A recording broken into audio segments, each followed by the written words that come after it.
setiap adegan. Terus terang, kalau teman-teman nanti ngikutin episode 2 dan sampai ending gitu, insya Allah teman-teman akan banyak menemukan kejutan-kejutan yang di luar prediksi gitu. Kok begini ya, itulah yang kita jaga, bahwa full of plot twist itu akan terjadi terus-menerus dalam setiap babak dan setiap episode dari cerita ini. Karena kita bertanggung jawab juga, justru dari acting pun juga kita garap, kita bicara dengan pemain, karena kebetulan saya dan Angling adalah dua sutradara yang tidak pernah mau memakai coaching. Jadi ini bukan hasil kerja coaching, tapi hasil kerja dari para pemain dan aktor yang bagus di bawah arahan penyutradaraan yang benar gitu. Jadi coaching bukanlah yang bertanggung jawab sehingga kemudian sutradara lalu menjadi sutradara-sutradaraan di depan kamera gitu. Jadi ini kita yang bertanggung jawab langsung untuk menghidupkan, bagaimana mensuges mereka terus-menerus supaya kemudian bisa menghidupkan setiap peran. Karena apalagi dengan peran, jadi bagaimana setiap scene adalah golden scene. Every scene is a golden scene. Wow. Jadi bukan ini golden scene, ini scene biasa, nggak ada. Jadi pemain bertanggung jawab bahwa setiap scene yang akan dia perankan adalah golden, sehingga mereka begitu sangat siap. Bagaimana mereka menyiapkan diri, bagaimana mereka mengkondisikan dirinya, dan kemudian menjadi bagian dari peran itu ke dalam dirinya, dan kemudian mereka aplikasikan sehingga menjadi indah di layar gitu. Nice, jadi benar-benar hidup karakter, apalagi kalau misalnya teman-teman yang udah membaca novelnya langsung ngerasa kayak ini karakter yang selama ini gue baca seperti ini hidupnya. Makanya saya jamin deh 2, 3 sampai 8 full upload twist, dan siapkan tisu yang banyak karena penuh dengan banjir emosi yang mengadu-ngadu gitu. Wah, aduh, siap. Wah, deg-degan. Apa kita nonton episode 2 langsung sekarang? Jangan. Boleh-boleh aja lu.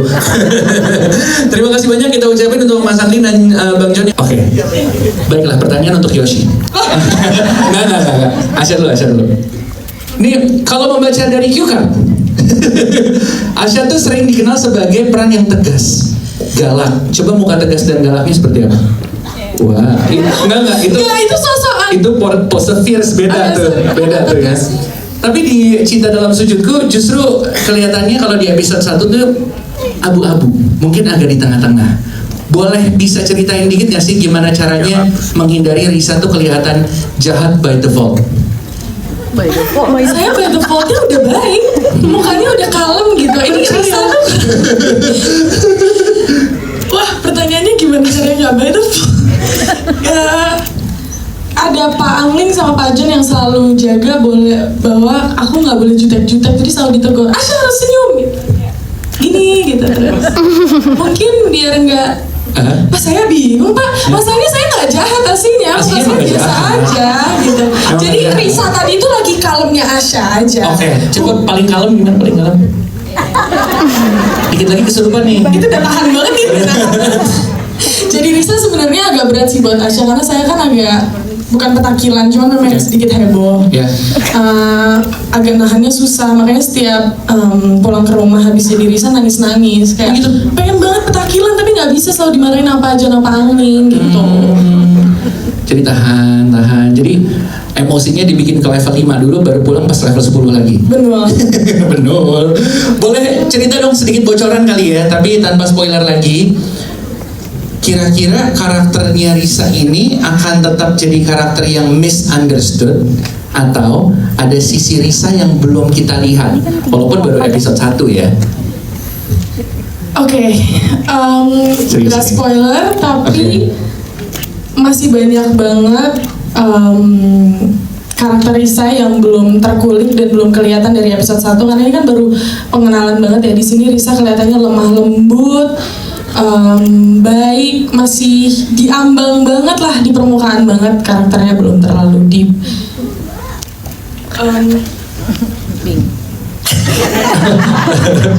Padahal bukan minyak mati. Jadi Zone out nih, lagi terbang ke suasana ya.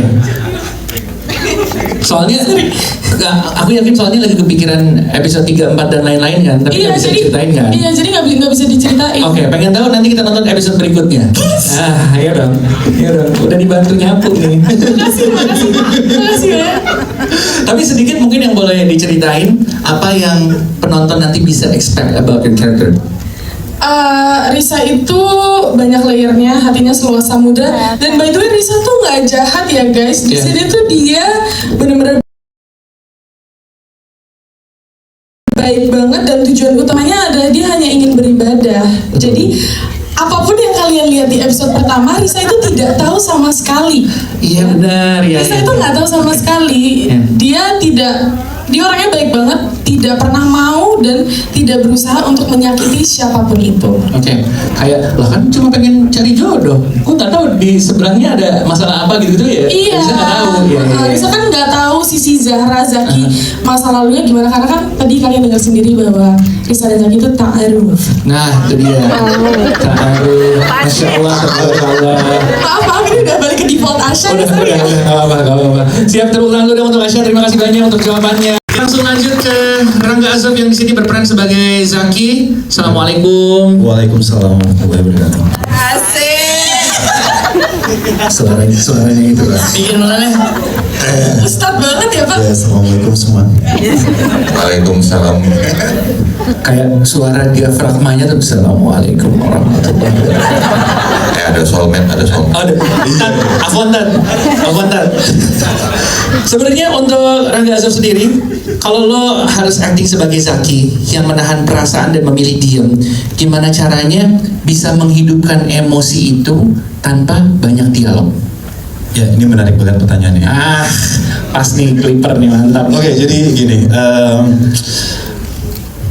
alhamdulillahnya awal-awal gue nerima project ini ketemu sama Bang John dan Bang Angling, itu kita sama sekali nggak pegang skrip. Oh gitu. Yang di dalamin adalah karakternya ya. Jadi kayak seminggu pertama tuh benar-benar yang di dalamin dulu karakternya dia. Yang aku lihat ya, Bang John itu lebih sejauh mana nih wawasan pemain ini tentang film dan acting gitu. Misalkan dia udah tahu nilai segitu, dia pasti masukin beberapa referensi untuk si karakter ini yang tanpa disadari kita sebagai pemain kayak, oh ini toh yang dimau sama Bang John gitu.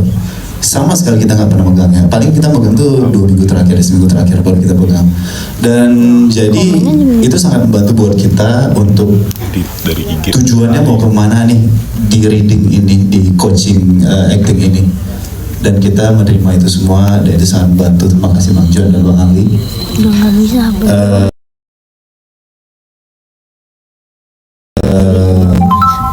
Ngeblank pertanyaannya. Gimana caranya menghidupkan emosi tanpa harus banyak dialog? Ya, untuk menghidupkan emosi ya karena kita semuanya kebaca dari awal sampai ending dan ada referensi-referensi scene yang di film luar yang kita bisa ambil, jadinya itu membantu kita juga untuk berakting. Dengar-dengar katanya jadi lebih coba untuk belajar agama katanya. Iya, masya Allah banget ini. Masya Allah. Karena berhubung ini pas kita lagi puasa ya. Oh itu pas bulan Ramadan? Iya, bulan Ramadan. Dan itu ada beberapa hal kayak aku bisa buka-buka lagi Al-Quran untuk mendalami apa surat-surat yang mau disampaikan. Terus ya berbagai macam lah gitu. Terima kasih untuk produksi screenplay. Jadi agak lebih Islamik. Masya Allah. Center. Masya Allah. Tat gimana nih Tat? Udah siap Tat dampingin Ustadz nih? Udah siap dampingin Ustadz Solmen? Insya Allah, Masya Allah. Nah kalau misalnya musisi itu biasanya sebelum main act tuh ada opener ya. Nah jadi sebelum Ustadz Solmen sebagai main penceramah, openernya dulu Ustadz Zaki sih. Boleh. Intinya sih pede dulu. Siap. Terima kasih banyak kita ucapin untuk seluruh cast dan juga filmmaker, boleh tepuk tangannya. Dan sekarang adalah waktunya kita masuk ke sesi Q&A. Jadi kita persilakan untuk teman-teman media. Ada satu dulu, silakan dari yang sebelah kanan, ya. Boleh dari mana medianya dan pertanyaannya untuk siapa? Halo. Saya nggak pernah, Pak. Itu ya. Saya nggak pernah. Amin. Nggak, saya beneran. Saya tidak pernah ada di posisi ini. Amit-amit jauh baik. Kalian semua juga jangan sampai. Karena nanti takutnya menjadi pertikaian yang hebat ya sampai ke depannya. Tapi saya belum ada dan semoga tidak akan. Ya, terima kasih. Terima kasih banyak. Jawaban dari Bang John dan juga Bang Ali tadi mungkin. Silakan. Sebenarnya yang pas menjawab ini Mbak Gege ya. Bang Ali Langsung mungkin jawab boleh. Gege aja ya. Saya tadi tentang visualnya ya. Iya. Message-nya atau mungkin apa yang pengen disampaikan silakan. Cinta dalam sudutku, jodoh adalah takdir dan itu ketetapan Allah. Mantap. Nah, pressure buat yang lain. Langsung mikir. Sebenarnya jujur aku punya contekan sih. Ini lagi coba buat ngafalin kita tadi. Silakan, Bang John dulu boleh. Cinta dalam sujud ku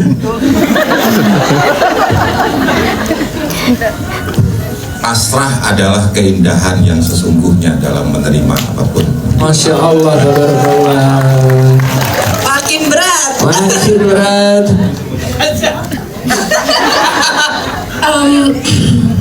Cinta dalam sujudku itu bukan series harian biasa, tapi pelan-pelan bisa dijadikan pelajaran untuk hati yang pernah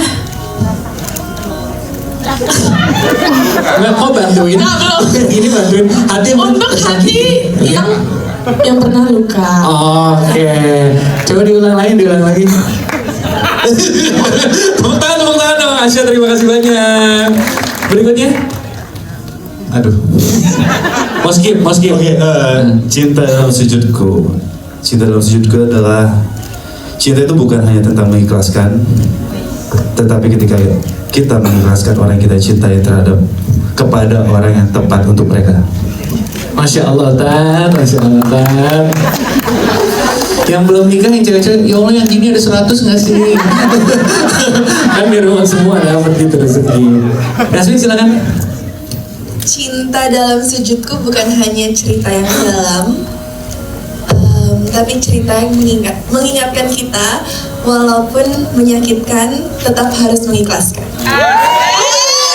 Ini Yasmin yang paling hafal semua. Oke. Yosi deketan Yosi nih, pressure-nya tinggi. Silakan Yosi. Bahasa Inggris nggak apa-apa. Iya. Bahasa Inggris nggak apa-apa. Bahasa Arab. Hah? Tafadhal Habibi. Cinta dalam sujudku bukan sekedar cerita cinta, tapi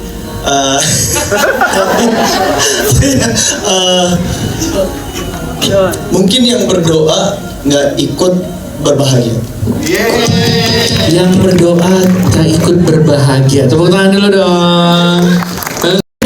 Sekarang kita persilakan kembali untuk foto. Buat teman-teman media bisa silakan mengambil momen pada sore hari ini. Boleh silakan untuk mengikuti arahan teman-teman fotografer.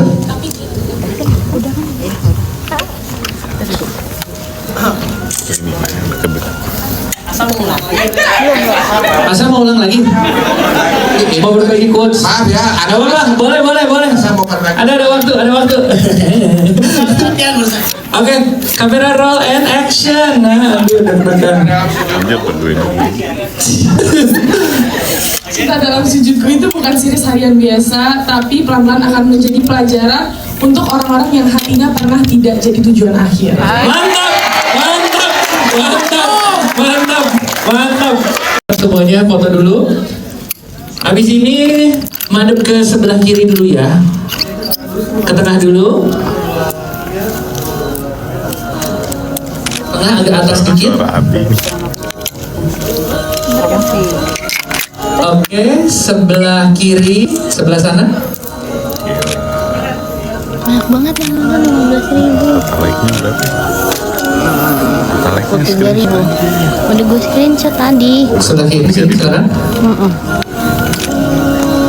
Jadi tuh nggak sia-sia tangan lo pegel. Berikutnya kita undang kepada Ustadz Solmed beserta istri untuk boleh bergabung berfoto bersama. Jangan lupa nonton Dan Cinta Dalam seluruh Sujudku cast hanya juga di boleh video. untuk ikut berfoto bersama. Kita undang kepada seluruh cast untuk bisa bergabung bersama dengan kita untuk foto terakhir sebelum kita masuk ke sesi doorstop interview.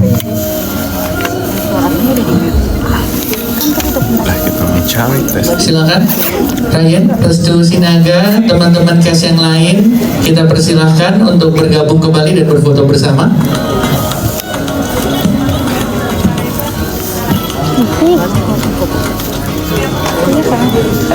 Boleh yang pertama langsung menghadap di tengah ya. Ada Mas Arman. Nah, Mas Arman yang dada-dada. Oke. Bisa langsung menghadap ke Mas Arman. Apakah ada lagi teman-teman guys yang belum bergabung? Udah?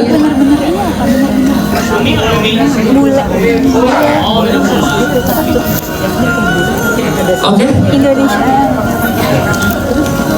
Ke tengah dulu boleh? 1, 2, 3. Setelah itu sebelah tengah atas sedikit. Buat teman-teman media yang di row agak sedikit di atas.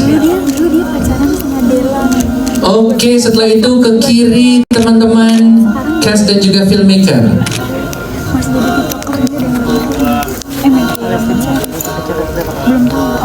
Oke, setelah itu sebelah kanan teman-teman cast dan juga